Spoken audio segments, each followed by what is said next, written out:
Always known Elon Musk is a big thinker. He dreams big. How is he really going to be able to put this in place? Well, big is the key word here. He envisions beginning with rockets with 26 million pounds of thrust. Now, to put that in perspective, the Saturn V moon rocket, the largest rocket ever built, had 7.5 million. So it's a very big rocket he wants to build. His spacecraft would have room enough for 100 people in one spacecraft, and he would launch 1,000 of them at a time, sending 100,000 settlers out to Mars, coming back, picking up the next 100,000 until 40 years have elapsed and he's got 1 million people on. What are the odds, Jeffrey, that some of those people won't make it? Well, the odds are very, very good, and that's the mathematics of space travel always say that there must be, and it's a terrible thing to say, there must be casualties because space is hard. So when you're sending 1,000 spaceships out there with 100 people in each, there have to be fatalities. When you think about it, there are other challenges out there. Once they get there, the process, you've been there. Well, a simulated version of it in Hawaii, but what were some of the challenges for you? Well, the challenges for me, I was there for just 24 hours. This is a wonderful facility called High Seas. It's 8,200 feet up on the slope of Mauna Loa volcano, and it's basically a simulated Mars facility. That's you we're looking at in the suit. That is me, and believe me, I did not want to give that spacesuit back. I almost shoved it in the overhead on the airplane.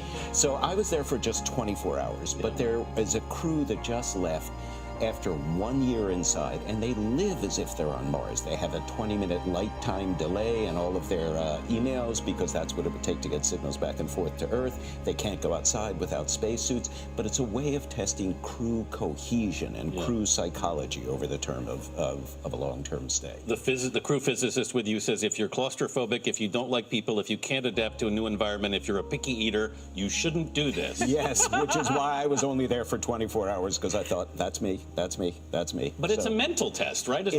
Yeah, it's absolutely a mental test, and this is something that I think is important. We just had this terrific experiment with Misha Kornienko and Scott Kelly. Time did our Year in Space series on their year in space, and that was mostly about the physiological challenges of being in zero-G for a year. Right. This is about the psychic challenges. The human mind is the true black box mystery of long-term space travel. We have no idea how it'll affect us. We have no idea how it'll affect us. Now, there is something called ice environments, isolated, confined, and extreme. And polar stations are like that, submarines are like that, but Mars is like that 40 million miles from Earth. It's a whole different experience. Yeah, you step outside. Yeah, it's over. It's over. Is colonizing another planet really inevitable? And if not Mars, what's the next viable? Well, here's the thing. I think it is inevitable because we are this idiosyncratic species, and going places is just how we roll. So I like that. And I think that's what we do. So I do think inevitably, maybe not in our lifetimes, we will colonize another planet. Within our solar system, Mars is really it. Mercury is too hot on one side, too cold on the other. Venus is hot enough to melt lead on the surface, so you don't want to be there. And the gas giants don't have any surface to stand on at all. So, you know, it's basically Mars or nothing. Jeffrey, quickly, your one sentence takeaway from spending a day on simulated Mars. I would so go back, but I need better food. And I need toilets that flush. Jeffrey Kluger, thank you. Thank you. If all goes to plan, Musk believes that the first SpaceX rocket could be heading for Mars as soon as 2022, and a permanent, self-sustaining city could take shape as early as 2050. Here's how it's going down and what the future plans are for this once unimaginable quest. Everything that SpaceX has done to date has very much been paving the road to Mars. The countless satellite launches, hop tests, and rocket technology developments have instilled confidence in Musk's ability to deliver his vision. 2020 will be the year of testing and funding. With 3 launches completed already this year and more than 36 in the pipeline, I think saying that SpaceX are perfecting their craft would be a real understatement. In a 2018 presser, he said that there's so many things that make people sad or depressed about the future, but I think becoming a spacefaring civilization is one of those things that makes you excited about the future. That is the intent of Starship, to make people excited about the future. The proposed cost of a ticket to Mars is said to be around $250,000, with the idea being that you can sell your home and buy yourself a new life on Mars. If Musk is successful with his timeline, will you be buying a ticket in 2050? This launch sent 4 astronauts into space and made SpaceX the first company to ever take a full crew to the International Space Station. It's a big milestone for the new space race, which already has all the breakthroughs and patriotism of the first one. But space can feel irrelevant, at least considering all our problems back here on the ground. And that's not a new feeling. In fact, it's exactly how some folks felt during the original space race. I can't pay no doctor bills, but Whitey's on the moon. 10 years from now, I'll be paying still while Whitey's on the moon. Even revisiting the first moon landing, a story we think we know by heart, reveals parts that have been left out. We don't want to be that situation. I mean, frankly, why does Soyuz still fly? I mean, Korolev is probably turning in his grave right now. Right. It's an interesting question. It was designed in the 50s. Yeah, right. Right. If you told them, if you told Korolev and the other guys that we'd still be flying Soyuz in 2020, they'd be like, that's crazy. Yet we are. By the early 21st century, NASA hoped to save money while also promoting innovation by giving contracts to private companies like SpaceX. And it's worked. Government contracts allowed SpaceX to innovate cheaper ways to get off this planet. But the source of that money hasn't changed. SpaceX is getting to space the same way NASA used to, with taxpayer dollars. Only it doesn't have to answer to taxpayers, even if they protest. Stop the launch! Just like hundreds of Armenian Americans who showed up at SpaceX headquarters in October, asking the company to change their plan to launch a satellite for the Turkish government. Activists worry it would help Turkey's ally, Azerbaijan, commit war crimes against Armenians in Nagorno-Karabakh. SpaceX didn't respond to a request for comment and is set to launch the satellite by the end of the year. Now, SpaceX says when they eventually get to Mars, they'll ignore all Earth-based governments in favor of making their own, essentially building a celestial gated community that locks out everybody else. But everybody else is exactly who space is supposed to be for. I mean, you are launching other constellations. Is that an issue? Does that cause a conflict, or? We're launching other constellations? Well, you're launching other satellites. Oh yeah, sure, whatever, yeah, no problem. Of course. Right. So there's no, like, you know... We're even giving them a good deal, by the way. Like, no problem. We want to launch constellation on SpaceX. Sounds good to me. All right. Yeah, we just want to be in the not bankrupt category. That's our goal. These private sector launches makes it nearly impossible to see these otherwise amazing achievements as a step for all humankind. You know, gonna be dead before we go to Mars. So I'm just like, would like to not be dead when by the time we go to Mars. That's my aspiration here. So if it's taken us 18 years just to get ready to do the first people to orbit, we better improve our rate of innovation, or, you know, based on past trends, I am definitely going to be dead before Mars. So, so we're going to improve our pace of innovation a lot.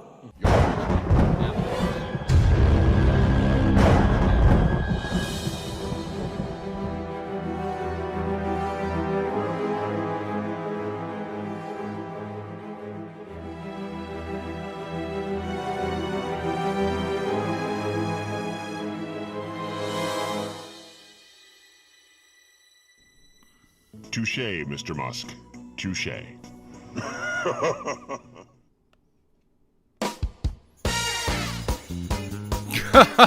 Good morning, saints and welcome sinners. This is the Critical Christian Crowd.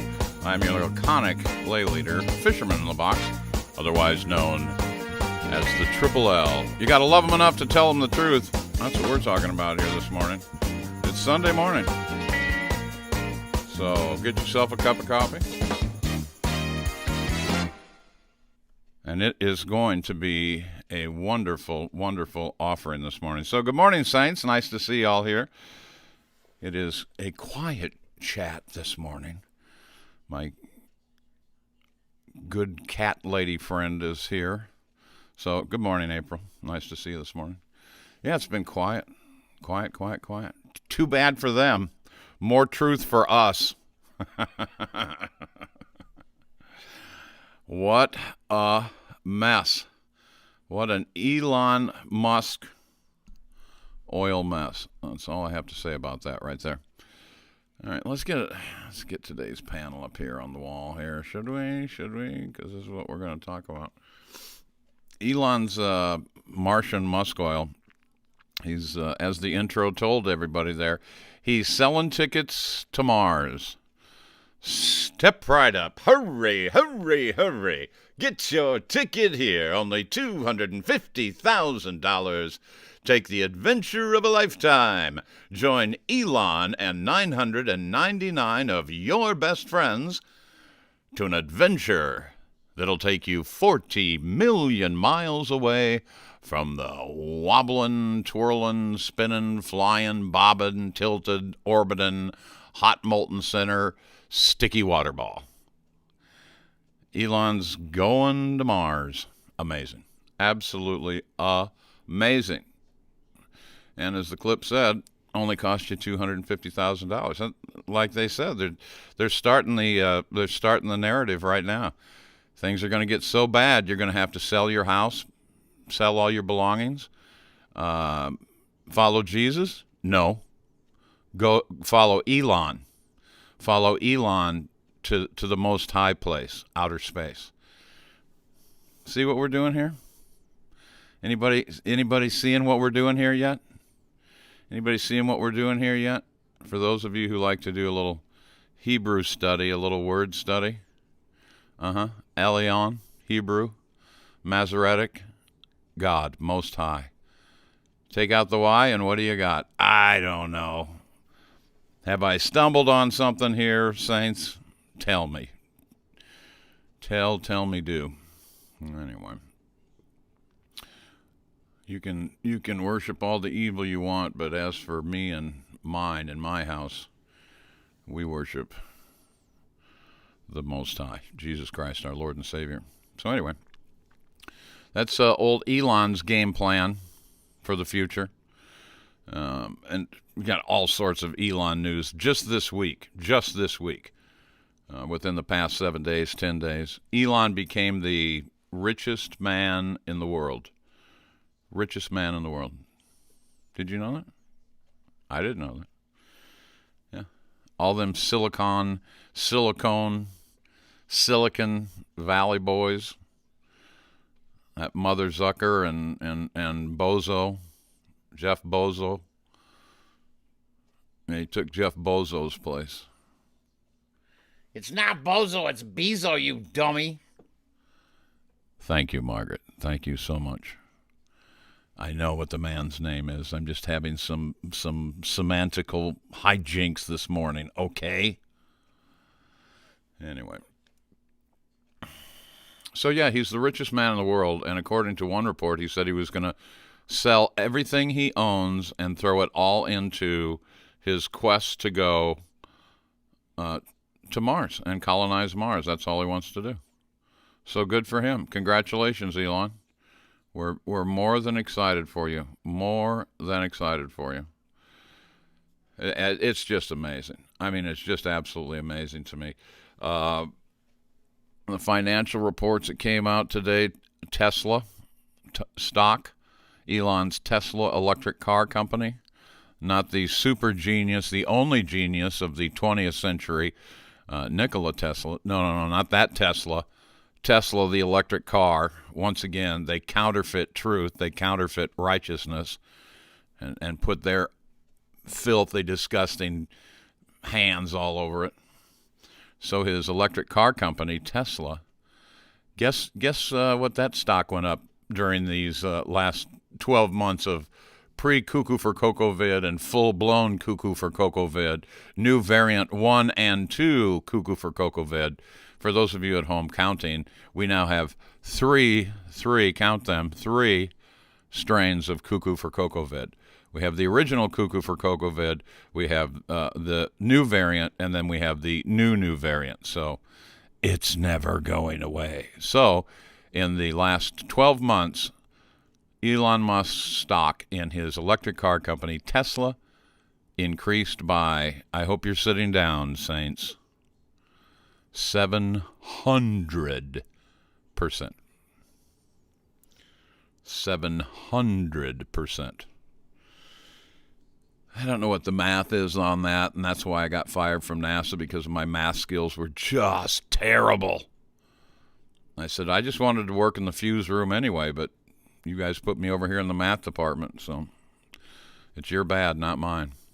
But by my math skills, I don't know, if you had $1,000 in Tesla stock, what's 700 times that? I don't know. 70,000?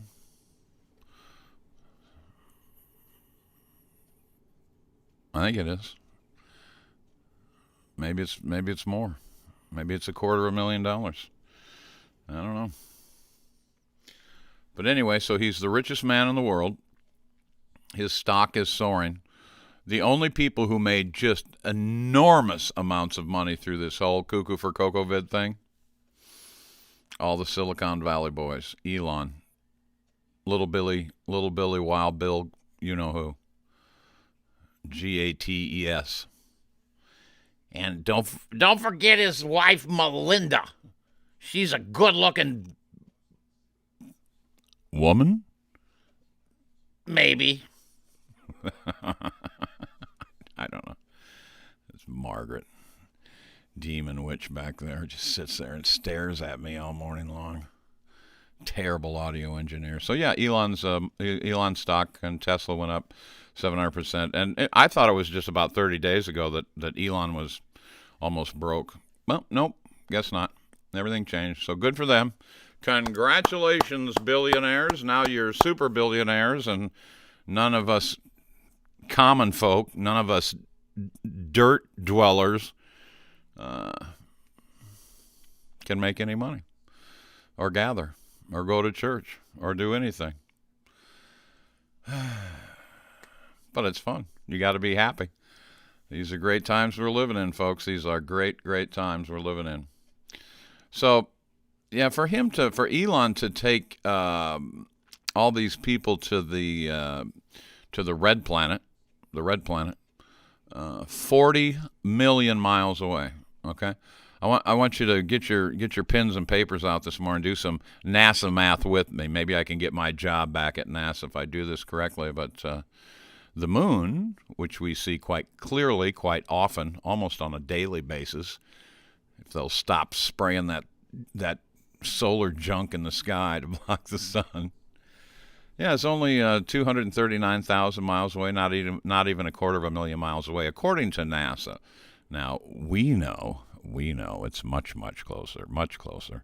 But according to NASA, 239,000 miles away. That's the moon. In comparative analysis numbers, Mars is 40 million miles away. And then the sun, of course, as we all know, is 93 million miles away. So Mars is, 3.3 times the distance away from Earth as it is from the sun. I don't know. They got some stupid term their script writers came up to measure that thing. But the point is this. First of all, this may come to news to some of you, but outer space does not exist. Outer space does not exist. So all these numbers are ridiculous to even think about. But if you did try to think about traveling a distance that great, and under their model, their own model, which has us spinning at 1,000 miles an hour, the Earth spinning at over Mach speed and a half. I think it's 1.4 Mach. That's how fast we're all spinning. That's what we're standing on is spinning that fast. And then orbiting around the sun at 66,000 miles an hour, and then the sun dragging the entire solar system through the never-ending void of blackness at over 500,000 miles an hour. All those ridiculous speeds in three different directions. You're going to tell me you're going to be able to get to Mars and build a little city there. We'll grow some lettuce and bring up some dirt. I guess maybe we'll use Martian dirt. What a mess. It's just ridiculous. This is absolutely ridiculous. I've said it before, and I will say it again. NASA, SpaceX, all these space agencies, helium and fireworks. That's it. And again, I'm pretty sure the Saints know this, but NASA for years, and duck go it if you don't believe me, and there shouldn't be a one of you who believes a word I say. Do your own research. Search out a thing on your own. Show yourself approved. But if you duck go, the number one helium purchaser, I believe it's in the world. It might be just in America, or the Americas, is NASA. Why would you need that much helium? Why? Number one purchaser of helium. And I ran that a couple of weeks ago. I ran that clip of the civilian scientist who had taken the properties of rocket fuel and mixed them together on his driveway, put them in a little hole and lit them. It looked like a firework. It looked like a sparkler. So just imagine this, if you will. All that rocket thrusting and all of that they tell you it weighs so heavy, and they had to have all that rocket fuel to get it up off the surface of the planet Earth. What if it was just an empty tube full of helium and those rockets just were for show, and they just had some simple little guidance system, because they never go straight up to outer space. That would be ridiculous, wouldn't it? You have to go sideways to get to outer space. Always launching sideways.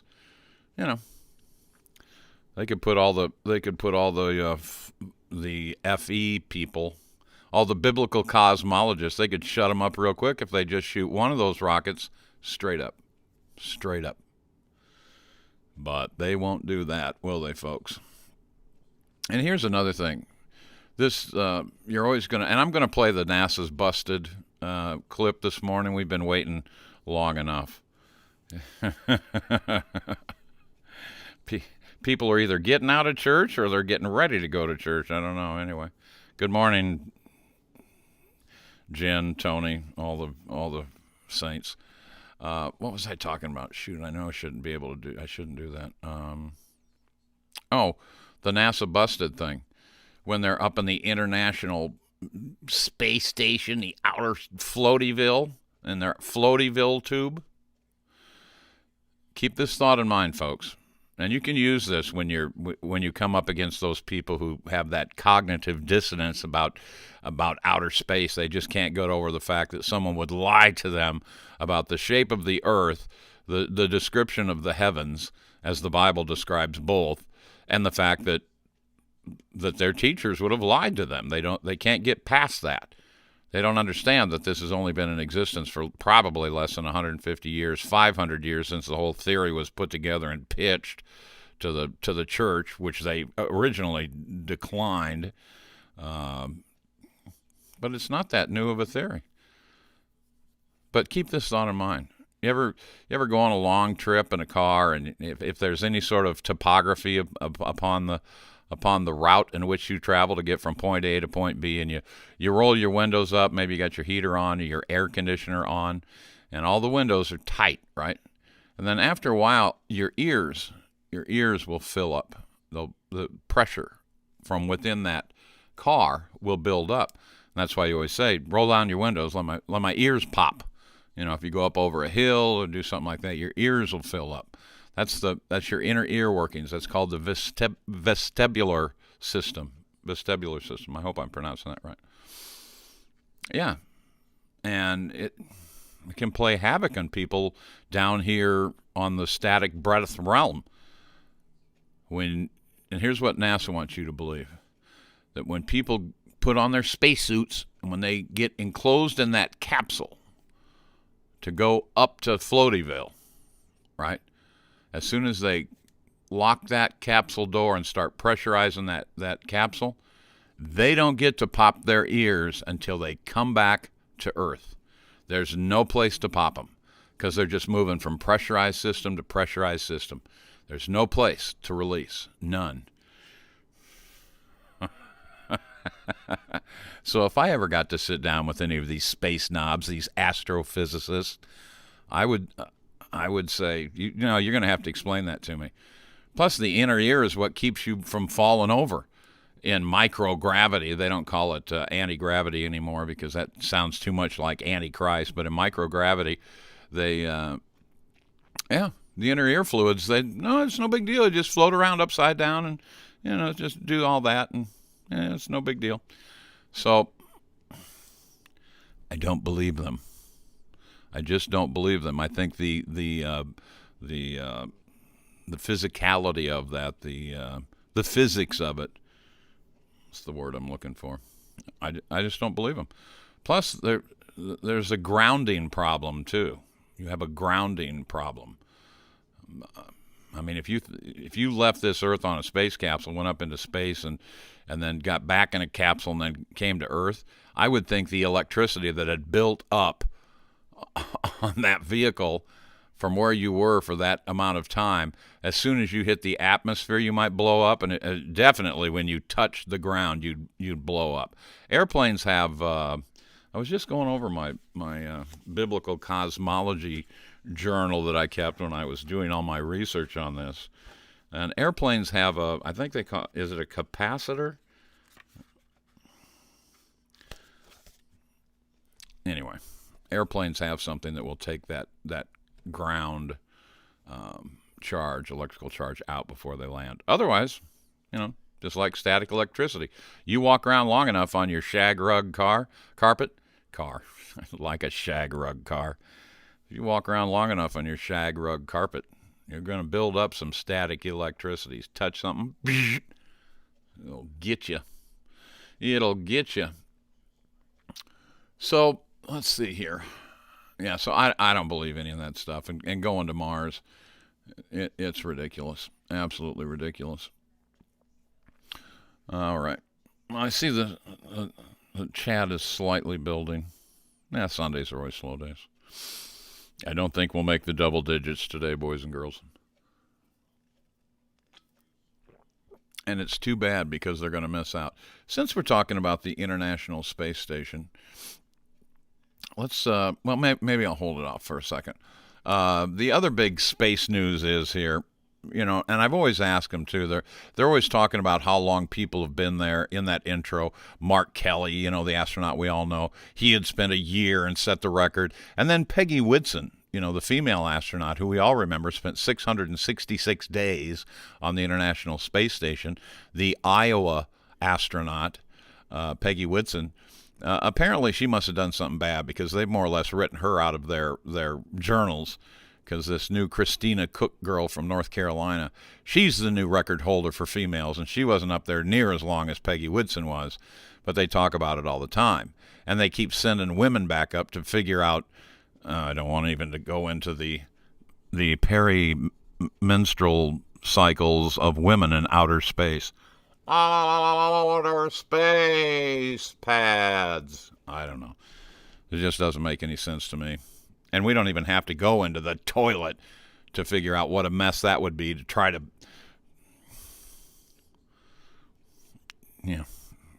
use your imagination on that one, will you please? So anyway, but the other big news was they're doing these they've been working on space lettuce for at least as long as I've been looking at this. And that's coming into my 5th year. Space lettuce. Yeah, they're growing space lettuce. They always talk about they're growing. They got this little garden up there in microgravity. They're growing space lettuce. Radishes? Cantaloupe? Watermelons? Lettuce. They're growing space lettuce. So there's space lettuce. They also have outer space grease, which is grease that they take in a tube when they're on their EVAs, when they have to change a bolt, when they have to change a bolt out there with their space wrench. And they take the bolt off, and they got to put some space grease on it. Space grease. That's grease that can go from 250 degrees below zero to 250 degrees above zero in 45 minutes. And it won't affect the viscosity of the grease at all. It won't affect the durability or the texture of the grease at all. Yeah, space grease, space lettuce. There's a few more, but this one they added to the list, and that is space wine. I didn't make a panel for it, but I did do a video. So sit back, relax, and enjoy. Here's the news from about 3 years ago when they said they couldn't do it, and then all of a sudden, like magic, they were able to do it. All right, enjoy. So imagine yourself an astronaut up in space. Life can get pretty stressful. So what would you do if you were down here? Well, if you were me, you'd grab yourself a little bit of an alcoholic beverage, just to, relax. Unfortunately, everything in space that could possibly be messed with can kill you, because it's only about a foot, maybe a half a foot between you and the deadly vacuum of space. So, with that in mind, NASA put together this plan for providing astronauts in space with a little bit of a fruit-based beverage. Space wine was one of those projects that was really great, but because of a bunch of different factors, it never really got off the ground. So today's article is a chronicle of how space wine was first created, how it was planned throughout, and why it ultimately never really happened. 4:51, and it is time for the stories making headlines all around the world. SpaceX workers are preparing for an exciting and unusual delivery from space. French wine is headed back to Earth after spending a year aboard the International Space Station. SpaceX's Dragon cargo capsule undocked yesterday with 12 bottles of Bordeaux wine, as well as pieces of vines from Merlot and Cabernet Sauvignon grapes. The capsule is scheduled to splash down in the Gulf of Mexico later tonight. A startup flew the grape-based experiments to the ISS for agricultural research. Once returned, the company plans on popping open a bottle or two of that wine. Yeah, so there you go. You got space wine. So they weren't able to get it, then they got it, and then it's spent a year on the International Floatyville tube, and then they sent it back down to the realm. I don't know whether they've landed or not. They've been shooting up stuff left and right. Listen, folks, it isn't what you think it is. It is not what you think it is. And for those of you who haven't figured this realm out yet, just start from the beginning. They lied to you about what? Everything. Absolutely everything. Yeah, everything. And it shouldn't be news to the choir, but hopefully you guys are sharing these videos, and hopefully it's done in a conversational manner. And if they're your friends, I'm not pounding information. Listen, folks are welcome to believe what they want to believe, like the good book says. You get 2 shots to convince them of what the truth is, and as we know as Christians, the truth is Jesus. Jesus is the truth. One way, one truth, one life. That's it. That's it. And everything he says is the truth. It's not a difficult message to get a grasp on. So everything that man comes up with is nonsense, imaginative nonsense. So since I'm space wine, space cheese, space mice, yeah, it's funny. Well, they did have remember the clip of the mouse that was running around the model they used in their animation, their takeoff, their MECO separation? There was a mouse running around the bottom of the thing. The rocket fuel is on the bottom, and then, oh my God. You got to be 12 years old. You got to be 6 years old to believe in outer space. I mean, seriously, folks. So let's go one step further. Shall we dig deeper into exposing NASA once again?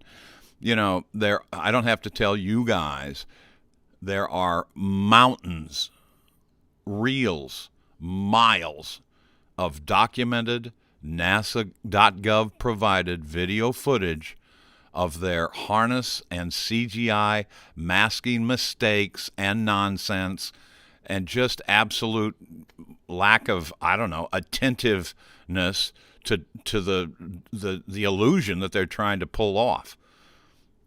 Let me tell you something.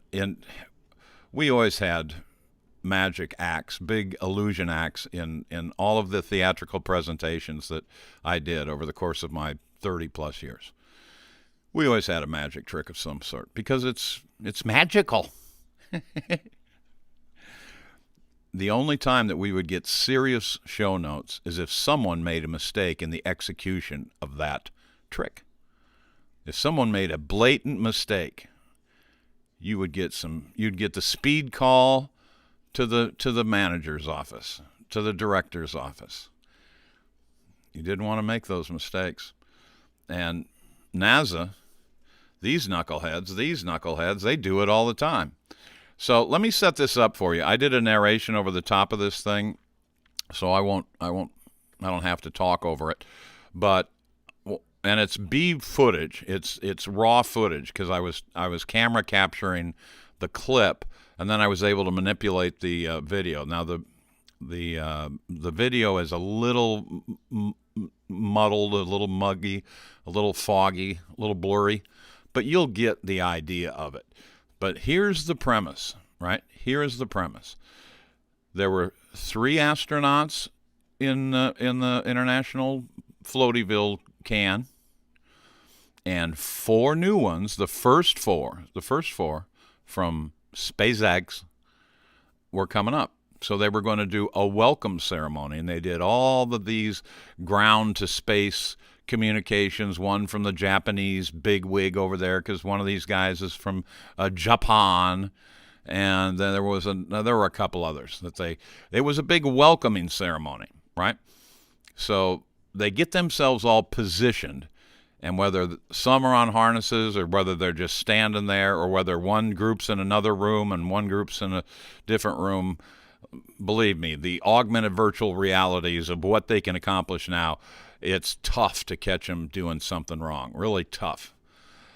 But this is what I caught. the head guy, the new Captain Kirk guy, the good-looking white supremacist racist man in the middle. Racism isn't real. Only good, only evil, only right, only wrong. Anyway, he's got 2 microphones in his hands, okay? He's got two microphones. Why can't I get both my hands? Anyway, he's got a handheld in one hand, and he's got a microphone on a Floatyville cable on the other. You're going to see this and hear it, that when they do their official welcome, they have a massive echo. I mean, just a massive echo. And obviously, they can't continue with this big audio echo going on. And they kind of don't know what to do. And if you'll watch, the whole premise of what I catch them doing is, my hypothesis is there's at least one floor director off camera running this whole thing. And floor directors off camera, for any of you who've done television media or television or movies, know that this is true. That fourth wall is where all your managers, your directors, your marketing people, your hair and makeup, they're all behind the camera. You don't see it. All you see is what you see right here, like here, right? You don't get to see on the other side of the wall. But there's somebody over there directing everything, all right? So when they have this initial mistake, the guy goes to hand off his microphone, and he looks up, just his eyes come up just a little bit, and then he goes, but he's not, he's communicating with body language to someone off camera. Anyway, that's what it looks like to me. And then I slow the whole video down. All of them did it. All of them looked at the guy just for a split second, a moment, maybe 1 or 2 seconds. They all looked at him. And then the woman who's running the operation on Earth, she's laughing because they've made a mistake and they had to cut camera off of the Floatyville people and go to her. And then they go back to her, and then they've kind of gathered themselves together. And then when they finally sign off on the thing, the guy on the mission control, he's laughing too because it was a huge mistake. Anyway, I'll let you make your own judgment, so enjoy. This is fun. Here we go. Crew members gathering as promised for the welcome ceremony, which is now just... All right, this is where they're setting up. Now, I don't know whether they're on harnesses or whether they're CGI'd in from 2 different rooms. But you can see, I don't think they know that the camera is on them right now. Because look at, they're fixing their costumes, they're fixing their hair, right? They're pulling their sleeves down. Nobody's floating anywhere. Nobody's floating at all. She gives him a little slap on the... Anyway, I describe it here in a second or two, but... we'll go live here with the actual start of it. Here we go. At Houston, this is station. We are ready for the event. Mr. Marhart, please call station for a voice check.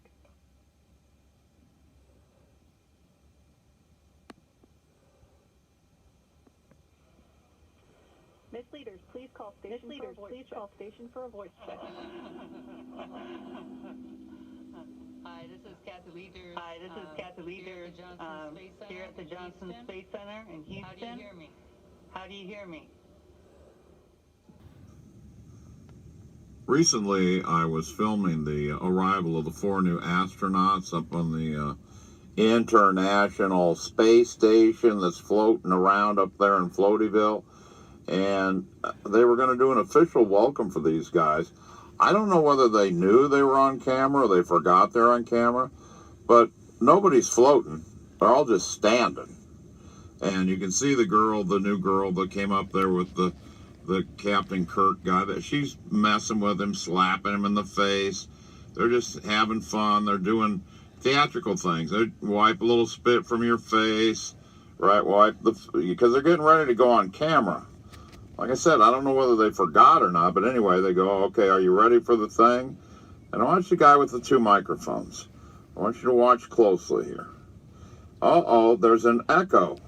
There's a reverb slapback, and they're getting 2 strong audio signals. Well, that won't work, so he goes to put away the 1 microphone, but I want you to watch something close here, right?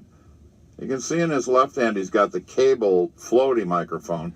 His right hand, he's got a handheld, right? He's got a handheld microphone down there. Now, this microphone he's going to hand off. But look at his eyes. His eyes are up. And then someone is telling him, well, that didn't work, did it? He agrees. Nope, that didn't work. So hold that microphone for me, will you? And he's got making eye contact with him right there. Now, look at everybody else. Eye contact with the guy off camera. Eye contact with the guy off camera. Eye contact with the guy off camera. Eye contact with the guy off camera. Eye contact with the guy off camera. Eye contact. I suggest to you that he is directing this whole theatrical presentation. Look at them all. They all got their eyes focused on him. All right, so Mr. Microphone hands off, comes back, and now the floor director tells them, all right, eyes back up on the camera. We're live here. Come on, people. Focus, focus, focus. Now, look at this. He says to her, I wonder what happened. She goes, I don't know. And then she shrugs her shoulder. What happened? I don't know. Shrugs her shoulder. Right? This guy, he can barely keep the smirk off his face. He's been up there for a while. Oh, eyes at the director. Smirking, smirking, smirking, smirking, smirking, smirking, smirking. Eyes shifting around, looking to his buddy, confirming all this nonsense that's going on. And then when they go back to Houston, what does she do? She just laughs and laughs. And they get to this guy. Look at him. He's laughing. Oh, man, they messed everything up, didn't they? They just about messed everything up.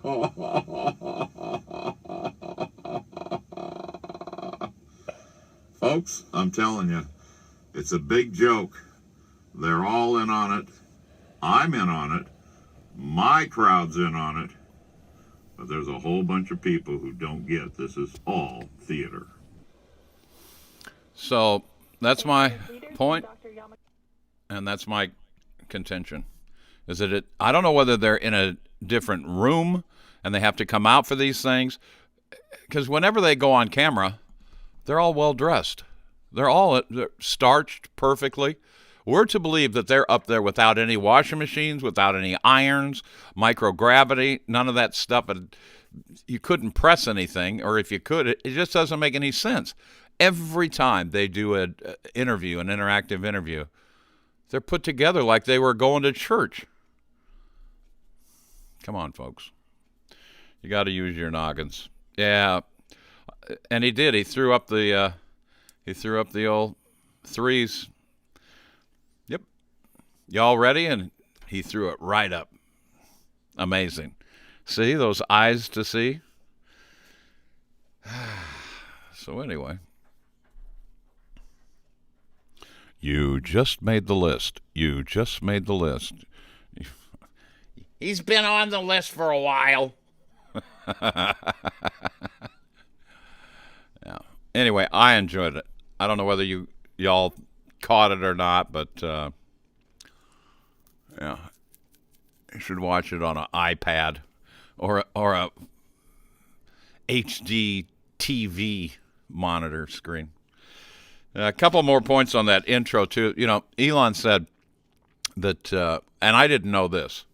I didn't know this at all. That Soyuz was designed in the 50s. I don't know when Soyuz first went up, maybe in early 60s. But he said it's the same equipment, the same technology from the 50s that they're using in 2020, this year.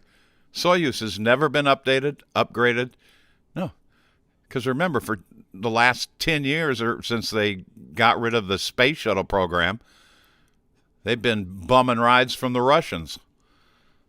And that's the other thing, too. How can they be so chummy with Russia and all of these other, well, just Russia? I mean, NASA is so chummy with Russia, it isn't even funny. Are they completely oblivious to everything else that's going on in the political world? And the fact that SpaceX is now political as well, with people protesting launches because they're apparently launching satellites to Turkey. I don't know. making this whole Space Force thing make more sense, doesn't it, folks? Not in the capacity they wanted us to believe it, but in the capacity of in the upper ether, that area right below the firmament. I'm waiting for someone else to give us some updated information about that. We got two sources, two that we know. One that we know well down there in Auburn, Alabama, and then there's another one over in Hawaii who I listened to his expository beliefs on that whole area between the firmament and the atmosphere. So anyway, that's something else to look forward to, if there's a forward to. If something doesn't happen in Jerusalem first. Well, I think we're just about on it. Pretty close to the number. Plus, it's Sunday. I got to get ready to go to church and do all that good stuff. I see what I got. Any other notes? Other than the fact that, biblical truths should make us feel joyful. We shouldn't be afraid of them or scared that, somebody's going to come kill us because we know this information nobody else does. They're biblical truths.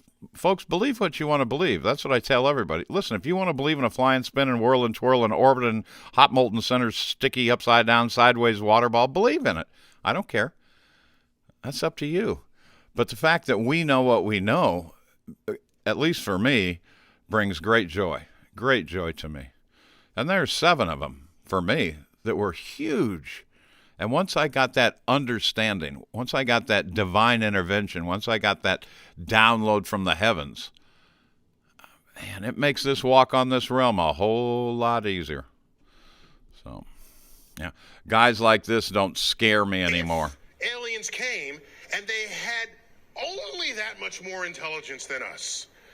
The gap that is between us and chimps, and we have DNA in common. If they were only that, they could enslave the entire earth, and we wouldn't even know it. There's your boyfriend, Margaret. Dr. Neil, I can't believe I'm still telling this mythological fantasy story. Dyson. What a mess. I have some, also some, well, it's not censored news. What kind of news is it? It's kind of like this. I used to be a big pro football fan. I have lost my love for the sport because of what's happened in the last 2-3 years. Ever since the Colin Kaepernick thing, I gave up on them as an organization.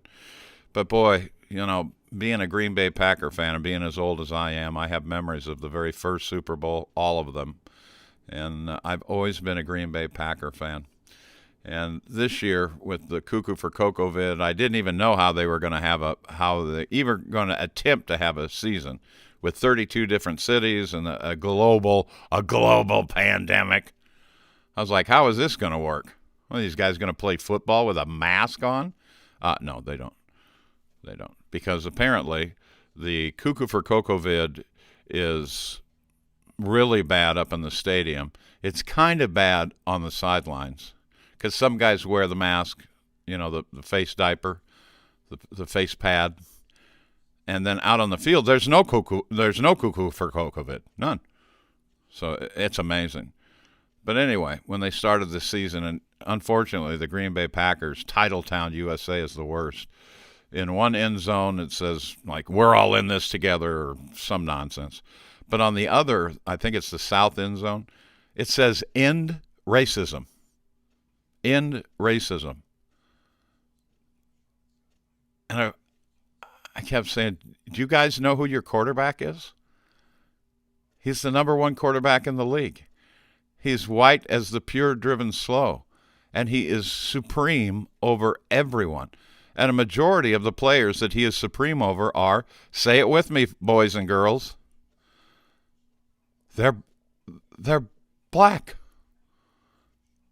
So how can you say end racism and paint it in your end zone and then have the biggest, I guess, white supremacists in the whole NFL lead your team? It doesn't make any sense to me. Anyway, Aaron Rodgers led the Green Bay Packers last night in a victory over the Los Angeles Rams in a blowout for the most part. And they let half of the stadium ticket holders, I guess, in to watch this playoff game. It was still pathetic. They still had to pump in. They didn't have to pump in as much sound. Some of the crowd noise was there, but it's all an illusion, folks. And that's where we're headed. That is a good Bible verse there, Tony. As old Joe would say, did somebody call my name? Come on, man. Do yourself a favor. Read your Bible, Joe. Yes, read the book of Psalm. And when you go to the book of Psalm, get Psalm 115 and 116. Read those psalms, and you will feel lifted up. Because we got to come together. We have to unite now. Okay, Joe. Thank you. It's the Holy Bible, the book of Psalms. It's a psalm written by the psalmist, not the palmist. Anyway, it's amazing how the Holy Spirit works amongst the brethren, be we in Page, Arizona, or Spicer, Minnesota. Because this is what we're going to end on today, is a Psalm 145. So I got a nice way to go out. I'm going to try to keep it right on the button. All right, let me see what else is happening. I'm sure you're all getting the news that I'm getting about the days remaining in the countdown. 3 days until the big transition is made. Enjoy your 3 days of freedom unless you believe in the A, B, C, D, E, F, G, H, I, J, K, L, M, N, O, P. Unless all of those letter people's dreams come true. They got 72 hours. 72 hours.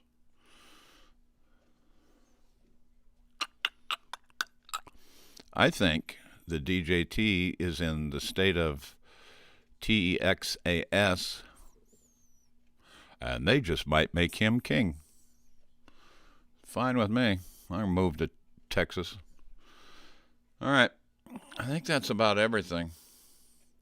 Space lettuce, space grease, yeah, NASA busted, yep. Space wine, vestibular system. And it's always the story within the story, too. That intro was so good. I haven't had a chance to post these last two intros freestanding on Fisherman in the Box on the channel, but I will. I'll get to it. You got to listen close, folks, but it's always the story within the story. And it's easy to see how folks can be deceived because the question should be, is it real or not? That's never the question. The assumption is, oh, yeah, it's real. Space travel's real. Mars is real. The moon's real.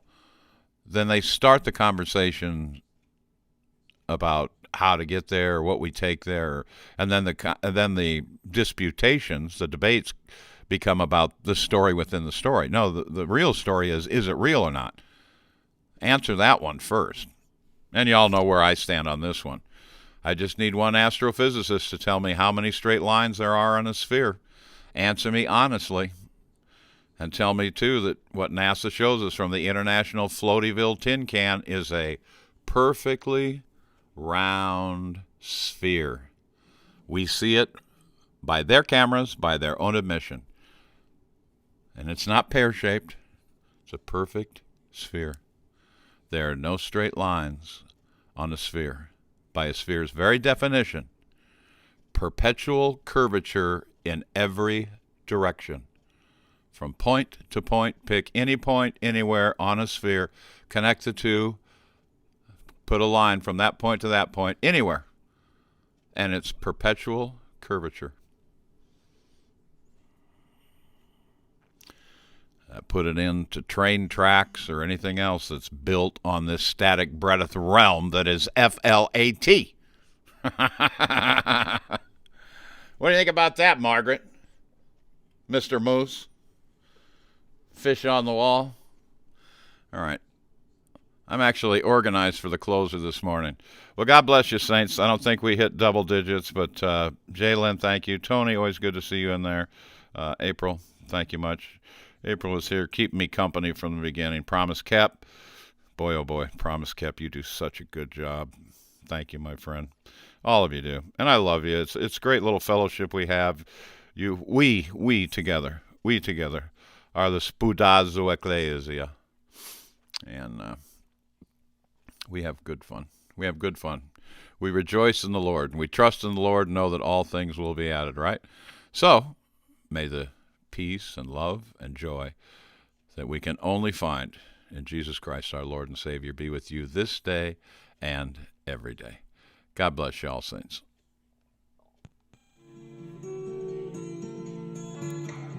Psalm 145, David's Psalm of Praise. I will extol thee, my God, O King, and I will bless thy name forever and ever. Every day will I bless thee, and I will praise thy name forever and ever. Great is the Lord, and greatly to be praised, and his greatness is unsearchable. One generation shall praise thy works to another, and shall declare thy mighty acts. I will speak of the glorious honor of thy majesty, and of thy wondrous works. And men shall speak of the might of thy terrible acts, and I will declare thy greatness.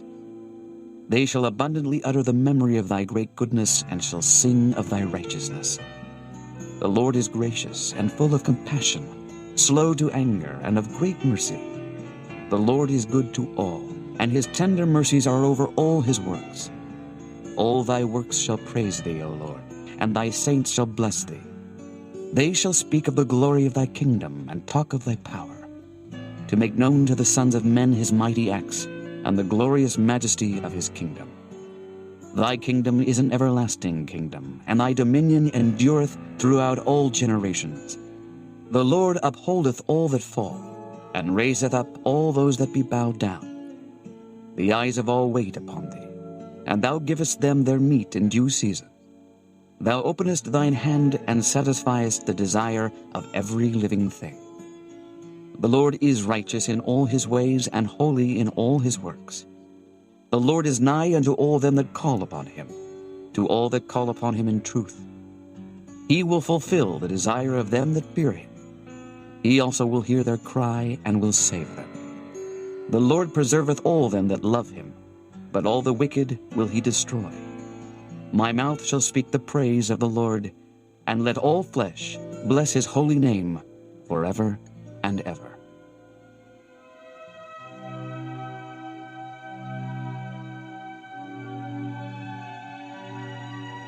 Beyond the sunset, O blissful morning, when with our Savior heaven is begun, earth's toiling ended, all glorious dawning, beyond the sunset, when day is done. Beyond the sunset, no clouds will gather, no storms will threaten, no fears annoy. O day of gladness, O day unending, beyond the sunset, eternal joy. Beyond the sunset.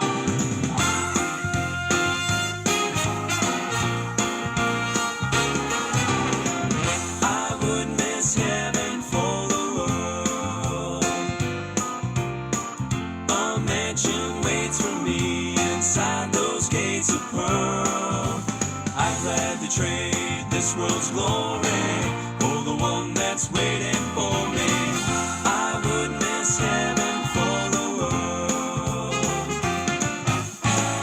This world is a wonderful place, but I'm not here to stay. I'm just a pilgrim passing through.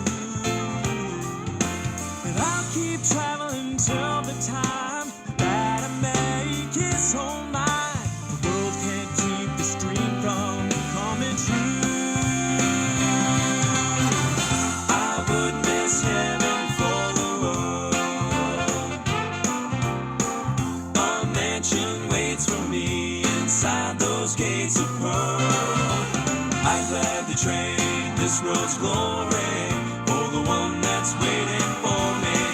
I would miss heaven for the world. Someday when I get to my home, I'll stand before the throne and join his children in a song. We'll sing about his amazing grace, how sweet to sing it to his face. Heaven is the place where I belong. I would miss heaven for the world. I would miss it for the world. A mansion waits for me just inside those gates of pearl. I've had the train, this world's glory, for the one that's waiting for me. I would miss heaven for the world. I would miss heaven for the world. A mansion waits for me inside those gates of pearl. I've had the train, this world's glory, for the one that's waiting for me. I've had the train, this world's glory, for the one that's waiting for me. I've had the train, this world's glory, for the one that's waiting for me. I would miss heaven. I would miss heaven. No, I would miss heaven for the world. For the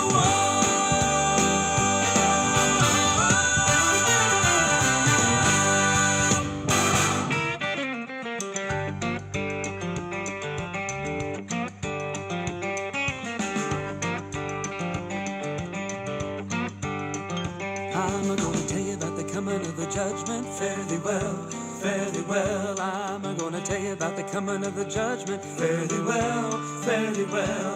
There's a better day a coming. Fare thee well, fare thee well. There's a better day a coming. Fare thee well, fare thee well. In that great getting up morning. Fare thee well, fare thee well. In that great getting up morning. Fare thee well, fare thee well. When you see the lightning flashing, fare thee well, fare thee well. When you hear the thunder crashing, fare thee well, fare thee well. When you see the stars are falling, fare thee well, fare thee well. And when you hear the chariots calling, fare thee well, fare thee well. In that great getting up morning, fare thee well, fare thee well. In that great getting up morning, fare thee well, fare thee well. When you see the lightning flashing, when you hear the thunder crashing, when you see the stars are falling, when you hear the chariots calling.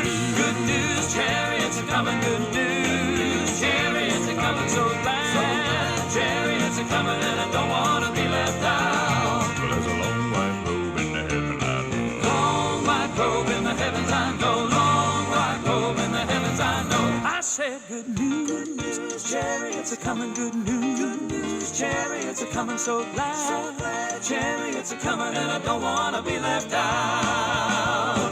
In that great getting up morning, fare thee well, fare thee well. In that great getting up morning, fare thee well, fare thee well. In that great getting up morning, fare thee well, fare thee well. In that great getting up morning, fare thee well, fare thee well, fare thee well.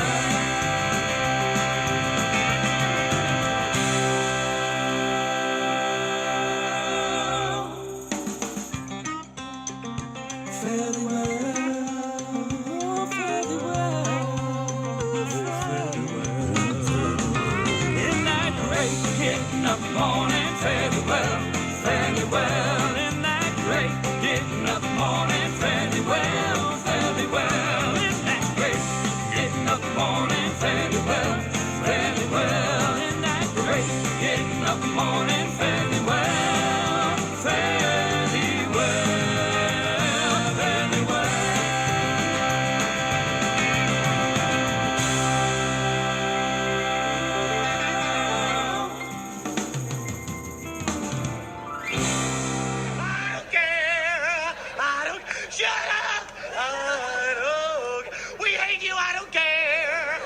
gonna kill you. Okay.